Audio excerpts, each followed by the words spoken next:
Selamat pagi, selamat siang, selamat sore, selamat malam kepada seluruh penonton dimanapun kalian berada. Pada kesempatan kali ini, kami dari kelompok 8 akan memperkenalkan kalian mengenai aplikasi Kisco Packet Tracer. Sebelum melanjutkan, pertama kami akan menjelaskan daftar isi dari video ini. Yang pertama, kami akan menjelaskan mengapa video ini dibuat. Kedua, kami akan memberikan penjelasan singkat mengenai apa itu Kisco Packet Tracer. Ketiga, kami akan menjelaskan cara menginstal Kisco Packet Tracer. Dan terakhir, kami akan menjelaskan bagaimana cara menggunakan Kisco Packet Tracer. Pendahuluan. Materi jaringan atau materi networking adalah salah satu materi penting pada era teknologi seperti saat ini.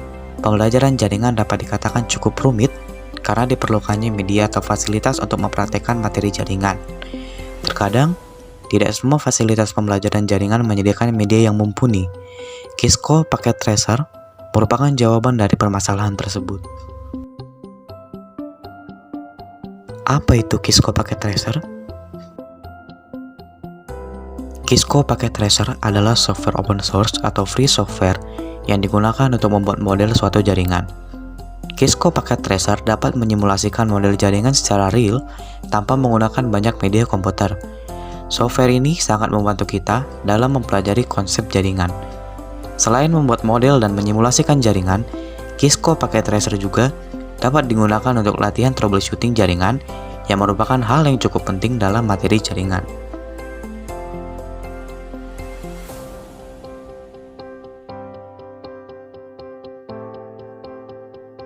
Bagaimana cara menginstal Kisco Packet Tracer?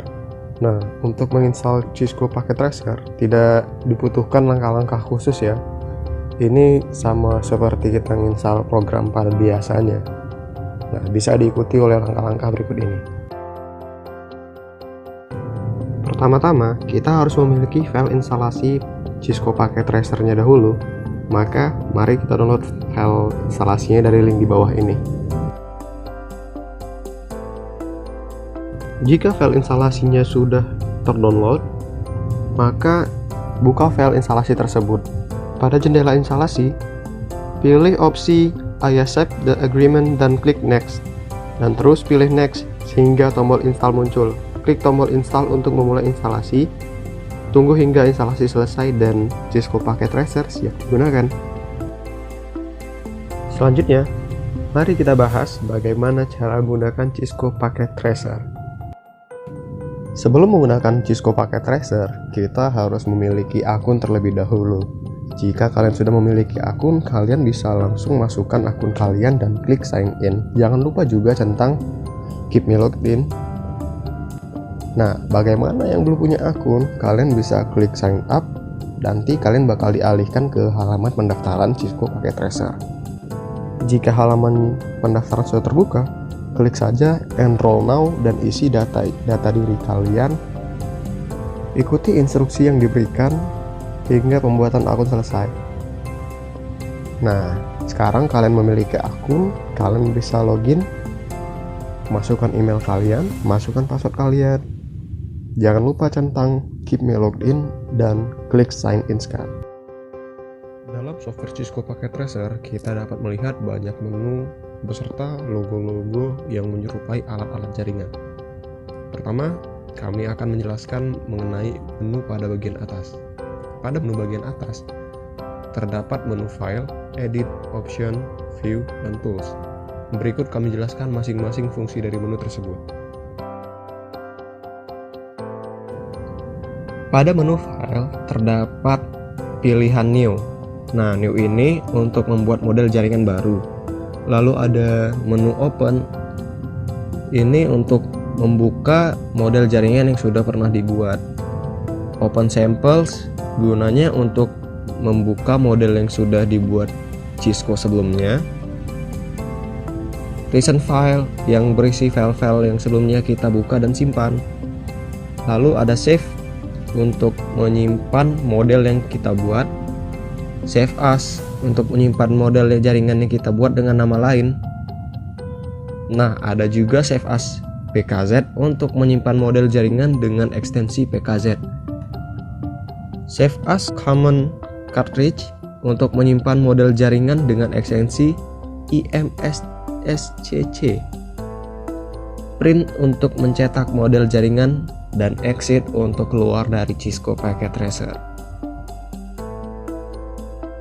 Pada menu edit terdapat copy untuk menyalin objek yang kita pilih, paste untuk menempelkan objek yang sudah disalin sebelumnya, undo untuk membatalkan action yang kita lakukan sebelumnya, dan redo untuk membatalkan unduh.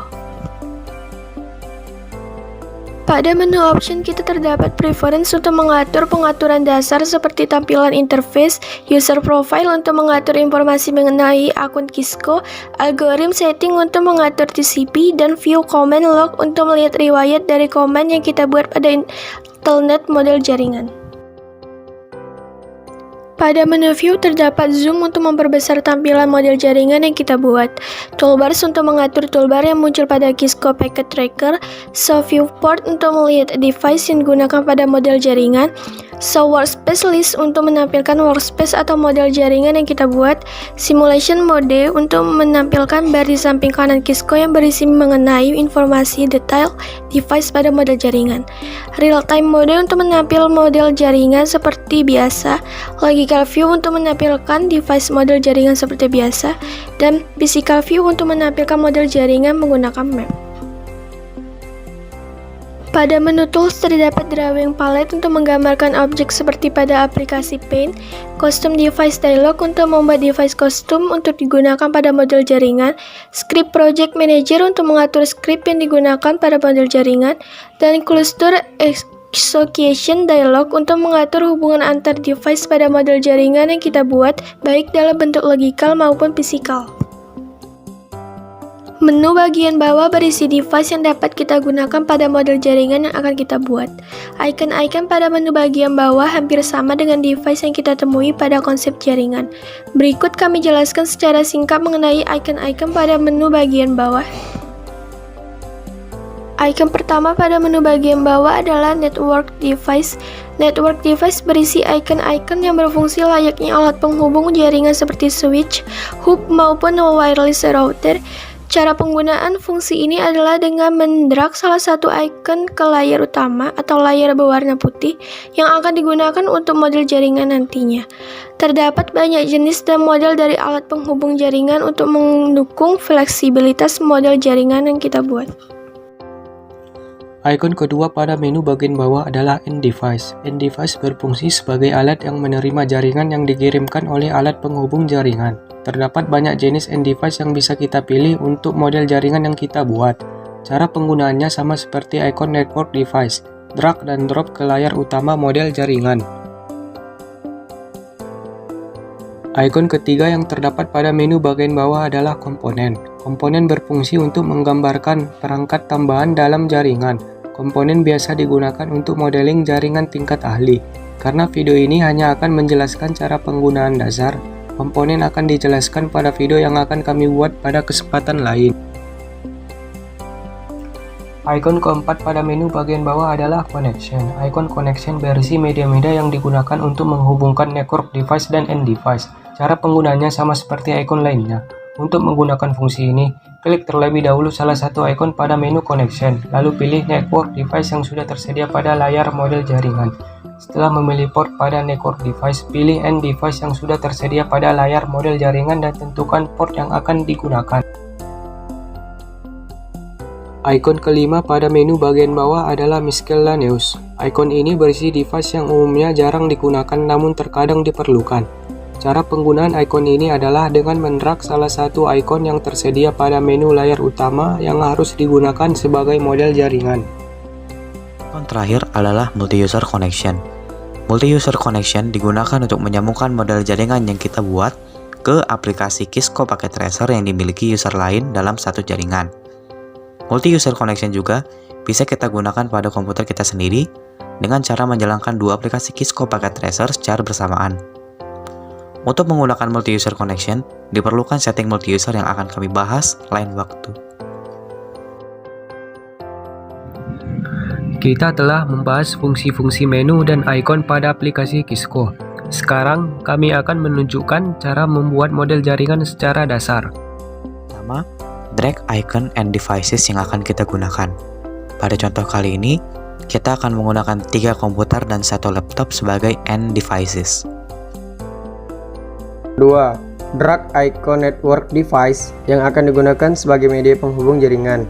Pada contoh kali ini, kita akan menggunakan switch untuk menghubungkan komputer satu ke komputer lainnya secara offline. 3. Pilih connection untuk menghubungkan network device ke end device. Untuk contoh kali ini, kita akan menggunakan Cooper Strike Through sebagai media penghubung switch ke komputer. Pilih Cooper Strike Through pada menu connection dan pilih terlebih dahulu switch. Pilih salah satu fetch Ethernet, lalu arahkan kursor ke salah satu icon komputer. Pilih fast Ethernet 0 dan koneksi akan otomatis terhubung. Lakukan hal yang sama untuk komputer lainnya. Untuk mengetahui apakah koneksi terhubung atau tidak, perhatikan logo segitiga pada koneksi yang dihubungkan. Jika logo segitiga berwarna hijau, berarti perangkat berhasil dikoneksikan. Langkah selanjutnya adalah menentukan IP masing-masing end device. Klik salah satu ikon komputer dan pilih menu config. Setelah itu, klik fast Ethernet 0. Pada IP configuration, pilih DHCP, maka IP akan terbuat secara otomatis. Lakukan hal yang sama untuk end device lainnya. Anda bisa juga menggunakan IP statik dengan memasukkan IP secara manual dengan format IPv4 dengan subnet mask default yaitu 255.255.0.0. Pastikan IP Anda berbeda antara end device yang digunakan. Tahap akhir adalah mengetes apakah komputer terhubung antar satu sama lain. Kita akan menggunakan fungsi ping pada end device. Pertama, catat salah satu IP end device dulu. Pilih end device lain dan masuk ke menu desktop. Pilih command prompt dan command prompt akan muncul, ketik ping IP yang sudah Anda catat tadi, tanda kutip. Lalu tekan enter. Jika koneksi berhasil, maka command prompt akan menampilkan reply successful dengan TTL sama dengan 128 atau lebih rendah. Sebaliknya, jika gagal, maka connection timeout atau akan muncul pada command prompt pembuatan model jaringan sederhana selesai. Cisco Packet Tracer merupakan software yang sangat berguna bagi siswa yang ingin mempelajari materi jaringan dengan fitur yang sangat lengkap dan simulasi yang sangat baik. Software ini dapat menjadi alternatif apabila fasilitas yang digunakan untuk belajar tidak memadai. Video ini dibuat untuk membantu siswa maupun penonton dalam memahami mengenai aplikasi Cisco Packet Tracer secara mendasar. Jika siswa maupun penonton ingin mengetahui lebih jauh mengenai aplikasi Cisco Packet Tracer, silakan kunjungi website NetAcad yang akan menyediakan course mengenai Cisco Packet Tracer secara cuma-cuma. Terima kasih telah menonton video mengenai Cisco Packet Tracer ini. Kami mengerti bahwa video yang kami buat tidak terlepas dari kesalahan dan kekurangan. Oleh sebab itu, saran dan kritik dari penonton sangat kami harapkan untuk kemajuan kami pada kesempatan lainnya. Sekali lagi, kami dari kelompok belajar 8, materi teknologi informasi dan literasi data, mengucapkan terima kasih yang sebesar-besarnya kepada para penonton video ini. Terima kasih.